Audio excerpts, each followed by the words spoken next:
नमस्कार, welcome to my channel. मैं हूं मनीषा। दोस्तों, आज की वीडियो बहुत ही इंटरेस्टिंग और हेल्पफुल होने वाली है।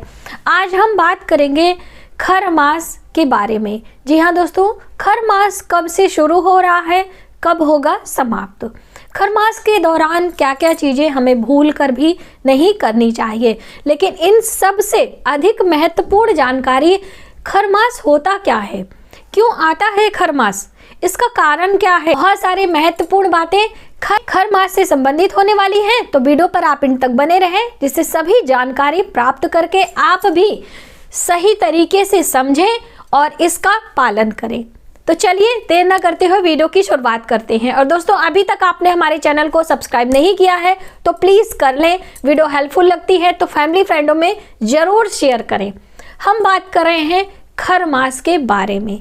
जी हाँ दोस्तों, खर मास जैसे कि सूर्य एक राशि में दूसरे राशि में जाते हैं और कुछ एक विशेष राशियां होती हैं जिनमें जब परिवर्तन, सूर्य का राशि परिवर्तन होता है तो उसी समय खर मास लगता है। हम मोटा मोटी बात करें तो एक वर्ष में 2 बारी खर मास आता है। सूर्य जब धनु राशि में प्रवेश करते हैं तो खर मास होता है, वहीं पर सूर्य जब मीन राशि में प्रवेश करते हैं तो भी खर मास प्रारंभ हो जाता है।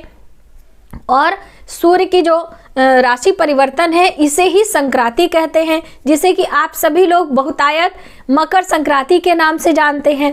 ठीक है, एक राशि से दूसरी राशि में परिवर्तन को ही संक्रांति कहा जाता है। अब सूर्य जो धनु राशि में प्रवेश करेंगे, धनु गुरु ग्रह बृहस्पति की राशि है। वहीं हम बात कर लें मीन राशि, वो भी गुरु ग्रह बृहस्पति की राशि है। और गुरु ग्रह बृहस्पति की राशि में जब भी सूर्य आता है तो गुरु अपने आप में निर्बल हो जाता है। कहने का अर्थ है, जब भी हम इस समय कोई भी शुभ कार्य या मांगलिक कार्य करते हैं तो उसका परिणाम हमारे लिए अच्छा नहीं होता है। इसीलिए खर मास के दौरान कुछ कार्य हमें मना किए जाते हैं। जो हमारे पुरोहित हैं, जो हमारे पूर्वज हैं, जो हमारे ऋषि मुनि हैं, तो इनका पालन हमें ज़रूर करना चाहिए। ठीक है, और आप सभी को पता है कि सूर्य हमारी आत्मा के कारक हैं। इस जन जीवन पर जितनी भी चीज़ें हैं वह सूर्य से ही उनकी उत्पत्ति होती है, यानी कि उनकी ग्रोथ होती है। चाहे हम मनुष्यों की बात कर लें, चाहे हम प्रकृति की बात कर लें, सूर्य सर्वत्र व्याप्त है। आप कहीं भी देश विदेश में रहते हैं, सूर्य एक ही होता है। और सूर्य के इसी राशि परिवर्तन से जब ये धनु राशि में जाएंगे तो खर मास प्रारंभ होंगे। और खर मास कब प्रारंभ है पहले हम आपको बता दें, क्योंकि बहुत सारे लोग यही जानने के लिए आए हुए हैं। तो पौष कृष्ण पक्ष की अष्टमी तिथि और तारीख होगी 16 दिसंबर। इसी संध्या के समय 7:14 पर सूर्य का राशि परिवर्तन यानी कि सूर्य धनु राशि में प्रवेश करेंगे।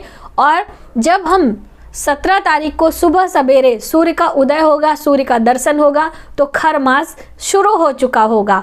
और इस दौरान पवित्र नदियों में स्नान करना, दान पुण्य करना वो बहुत ही शुभ माना जाता है। ठीक है, आपने जाना कि कब से ये खर मास प्रारंभ हो रहा है। अब इन दिनों सूर्य की भी उपासना की जाती है, क्योंकि सूर्य का राशि परिवर्तन है। सूर्य को अर्घ देना, सूर्य के नाम मंत्रों का जप करना, सूर्य के 12 नाम, 21 नाम, आदित्य हृदय स्तोत्र का पाठ करना, गायत्री मंत्र का पाठ करना, इन दिनों बहुत ही शुभ बताया गया है, तो आप ज़रूर करें। ठीक है, दूसरी महत्वपूर्ण बात कि जो ये गुरु ग्रह की दोनों राशियां हैं जिसमें सूर्य परिवर्तित होंगे, वैसे तो 12 राशियां हैं, 12 महीने होते हैं और हर महीने सूर्य एक राशि से दूसरे राशि में प्रवेश करते हैं, यानी कि संक्रांति होती है। लेकिन ये खर मास के कारण ये दोनों राशियां चर्चा में आ जाती हैं। और वहीं पर मकर संक्रांति भी बहुत ज़्यादा लोग जानते तो सभी लोग हैं, जितने भी हमारे ज्ञानी पुरुष हैं, लेकिन जो आम जनजीवन है उसकी हम बात कर रहे हैं। ठीक है, अब इस दौरान क्या क्या चीज़ें हमें नहीं करनी है और क्या हम कर सकते हैं। बहुत सारे लोग भ्रम में भी रहते हैं। तो देखिए, जितने जो हमारे 16 संस्कार हैं, इनमें से कुछ संस्कार ऐसे होते हैं कि जो हम नियति समय पर करते हैं, यानी कि उस समय हमें करना आवश्यक ही होता है, उसमें हम आगे पीछे नहीं कर सकते हैं। तो वो कार्य हमें करना है। कौन कौन से हैं? जैसे कि हमारे बच्चों का नामकरण संस्कार, हमारे बच्चों की छठी संस्कार जो कि जन्म के 6वें दिन ही होती है, आपके अपने कुल परंपरा के अनुसार एक दिन आगे पीछे, यानी किसी के यहाँ पंचमी को हो जाती, किसी के यहाँ सप्तमी को, तो ये आप आगे पीछे कर सकते हैं, लेकिन इससे ज़्यादा आगे पीछे आप नहीं कर सकते हैं छठी तिथि मनाने के लिए। अभी तो बहुत सारे लोग मनाते भी नहीं हैं, क्योंकि सिजेरियन से होता है तो लोग हॉस्पिटल में होते हैं, लेकिन मनाना चाहिए, हम लोगों के यहाँ हमेशा होता है और हमने इस पर एक वीडियो भी आपको दी है।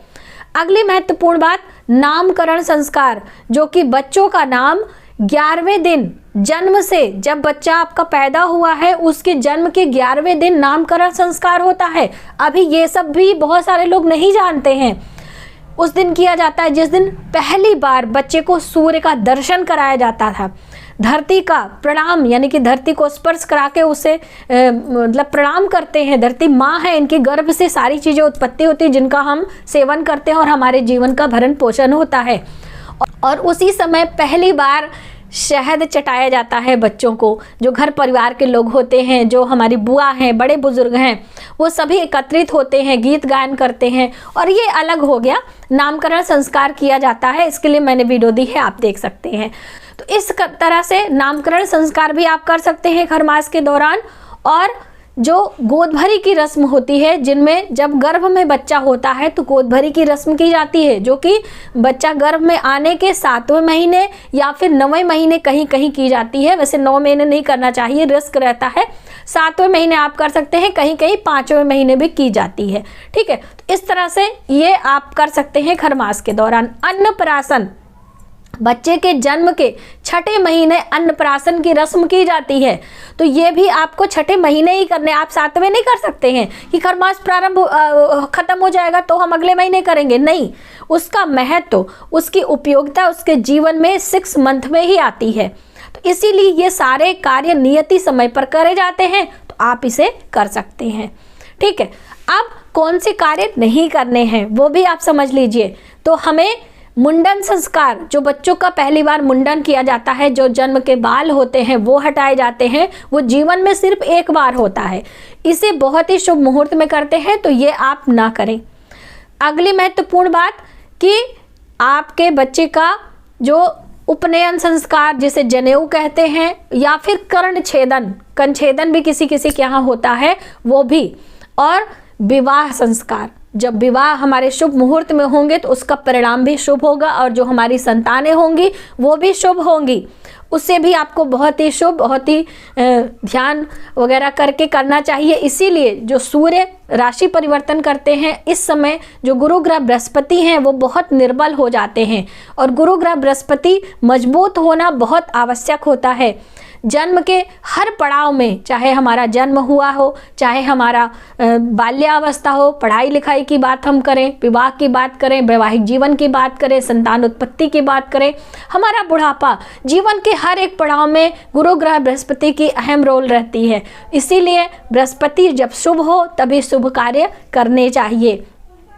और हम बात कर लें कि आप जो किसी लोग कमेंट कर देते हैं कि मैम मृत्यु तो हो जाती है तो उसका संस्कार होता है, तो बिल्कुल वो भी एक नियति समय पर ही होती है। जब ऐसा नहीं है कि आप अपने शौक को रख लेंगे और अगले करेंगे।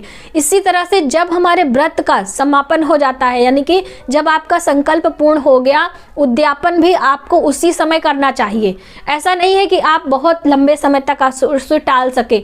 हाँ, एक दिन आगे पीछे कर सकते हैं, कहने का था कोई विषम स्थितियों में आप एक बार उसे पीछे कर लीजिए, वरना आपको जब भी आपका व्रत समूह हो जाए तभी आपको उद्यापन करना चाहिए। कोई तीर्थ है आप करना चाह रहे हैं, वो भी खर मास में कर सकते हैं। कोई व्रत पूरा हो रहा है, वैभव लक्ष्मी का व्रत है, ये सब आप कर सकते हैं। दान पुण्य कर सकते हैं, पवित्र नदियों में स्नान कर सकते हैं। ये सभी कार्य हमारे लिए वर्जित नहीं माने जाते हैं। आपने जाना कि जो ये खर मास है वो कैसे हम जानते हैं, और इसकी उपयोगिता और महत्वता क्या है हमारे इस जीवन में। और अब खर मास समाप्त कब होगा ये भी आप जान लीजिए। तो खर मास समाप्त हो रहा है, 1 महीने ये चलने वाला है खर मास, और माघ महीने की कृष्ण पक्ष की सप्तमी तिथि पर, जैसे कि पौष मास की कृष्ण पक्ष की अष्टमी पर ये शुरू हो रहा है, और माघ महीने की कृष्ण पक्ष की सप्तमी पर समाप्त हो रहा है। तारीख की हम बात करें, दिनांक 14 जनवरी वर्ष 2023 में रात्रि के समय, यानी कि हम सुबह भोर भी कह सकते हैं, 3:01 पर सूर्य का फिर से राशि परिवर्तन हो रहा है, यानी कि सूर्य जा रहे हैं मकर राशि में, और जिसे मकर संक्रांति के पर्व के नाम से आप सभी जानते हैं। तो तब खरमास समाप्त हो जाएगा और तभी से शुभ मांगलिक कार्य प्रारंभ हो जाएंगे और आपके जीवन में खुशियाँ आती हैं। हमारे आसपास का माहौल, वातावरण बहुत ही खुशनुमा हो जाता है, क्योंकि आगे बसंत का पर्व आने वाला होता है। इस तरह से ये खरमास समाप्त और प्रारंभ हो रहा है। मकर संक्रांति का पर्व 15 जनवरी को इस बार वर्ष 2023 में मनाया जाएगा, जिसमें काले तिल की बहुत बड़ी महत्वता होती है। दोस्तों, मैं आपको विशेष जानकारी देना चाहती हूँ कि आपको पौष महीने में ये जो काला तिल होता है खरीद के स्टोर कर लेना चाहिए। पूरे माघ में काले तिल का दान, काले तिल का सेवन, काले तिल के जल से स्नान, ये हमारे लिए बहुत ही शुभदायक होता है, लेकिन काला तिल खरीदना नहीं चाहिए। तो आप पौष के महीने में ही काला तिल ज़्यादा से ज़्यादा मात्रा में खरीद लें, क्योंकि माघ महीने में जितने भी व्रत त्यौहार आते हैं वो काला तिल से ही संबंध लिए होते हैं। तो इसलिए अभी से काला तिल खरीद कर आपको स्टोर कर लेना है। और जब मकर संक्रांति हो जाएगी, जिसमें कि आप खिचड़ी का पर्व कहते हैं, लोहड़ी होती है, अलग अलग जो है हमारे परंपरा रीति रिवाज होते हैं, जिसके बारे में हम आपको अलग अलग जानकारी देते रहेंगे। तो आपने जाना कि खरमास कब से प्रारंभ हो रहा है और कब होगा समाप्त। आने वाले दिनों में हम आपको इसी तरह से व्रत त्यौहार से जुड़ी, घर गृहस्थी पूजा पाठ से जुड़ी जानकारियां लेकर आते रहेंगे। हमारी वीडियो आपको कैसे लगी प्लीज़ हमें कमेंट करके ज़रूर बताइएगा। मिलते हैं एक नई जानकारी के साथ नए वीडियो में, तब तक आप अपना ख्याल रखें। जय माता दी।